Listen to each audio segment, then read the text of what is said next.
The 119th edition of Il Lombardia, 241 kilometres in northern Italy from the banks of Lake Como to a finish in Bergamo. Seldom has one rider been so much a favourite going into the race than Tadej Pogacar, looking to win a fifth successive Lombardia and make history. His teammate Rafa Majka would be racing for the last time in his long and prestigious career, and they rolled out of Como in warm sunshine with barely a breath of wind. Perfect conditions for the race. Before the flag dropped then, Quinn Simmons was at the front, and as soon as the race started in earnest, the American national champion attacked, bringing with him a group that after 20 minutes or so of racing had established a lead. 14 riders in total, including Filippo Ganna and two of his Ineos Grenadiers teammates, as well as Michael Matthews and Bart Lemon in the yellow of Visma Lease bike. Louis Vervaeke of Soudal Quickstep also in their numbers. Then Sepp Kuss, with a moment's inattention, hit the deck hard at an innocuous part of the race, and Tadej Pogacar moved up towards the front to keep himself in a safe position. Over the top of the first significant climb of the day, the famous Madonna del Ghisallo climb, and on the descent there was trouble for Tom Pidcock, who was unseated. His ratchet then working loose, and he needed to effect a mobile shoe change, which he did with efficiency and got back into the peloton, which on the banks of Lake Como briefly split, not for the first time, and then came back together again as they headed to the next climb of the day, the Roncola Alta.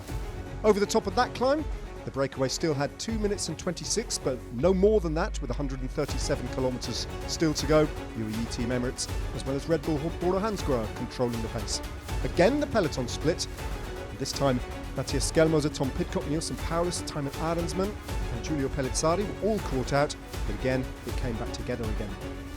The next climb, the Bergamo climb, the breakaway had an advantage of only 1 minute and 43 seconds. And on the descent off that climb, Quinn Simmons, for the first time, opened up a little bit of an attack, but it was Filippo Ganna who closed the gap to the American and snuffed out that initial attack. On the approach to the next climb then, Jai Hindley hitting the deck very hard and having to battle all on his own, leading from the sides to get back into the peloton.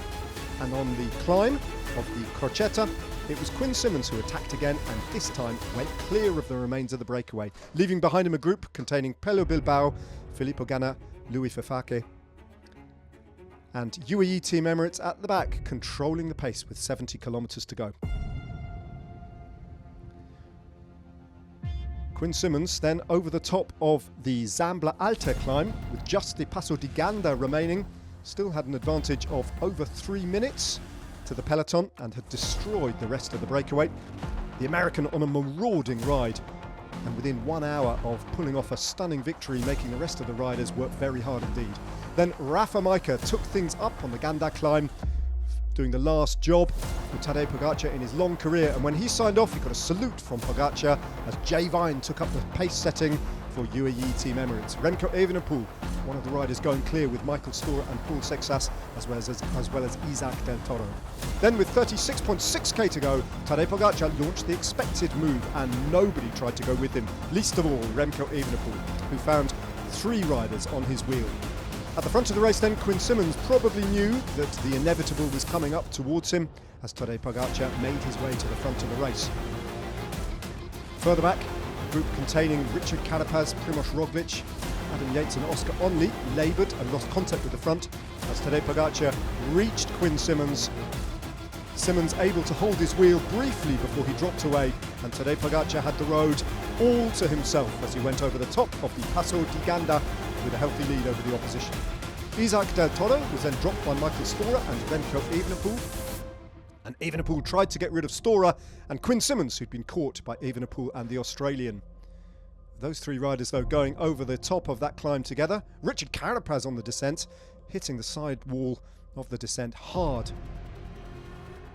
As the race then unwound, the riders in bits and pieces on the long descent, and Michael Storer battling hard just to remain in contention, following the wheel of Remco Evenepoel, who'd moved into second place on the road.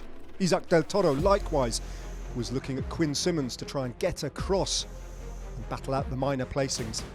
Then on the long, flat, straight approach to the final climb in Bergamo, Tadej Pogacar was assured of victory with an advantage over Remco Evenepoel of over 1 minute and 20 seconds, and Michael Storer had it all to do to stay on terms with Remco Evenepoel as he lost contact with the rider in second place. In the meantime though, with 5 kilometres to go, Tadej Pogacar had still 1 minute and 30 seconds in the bank, and Remco Evenepoel almost a minute over Michael Storer as the top 3 placings on the road solidified and they're headed towards the finish line.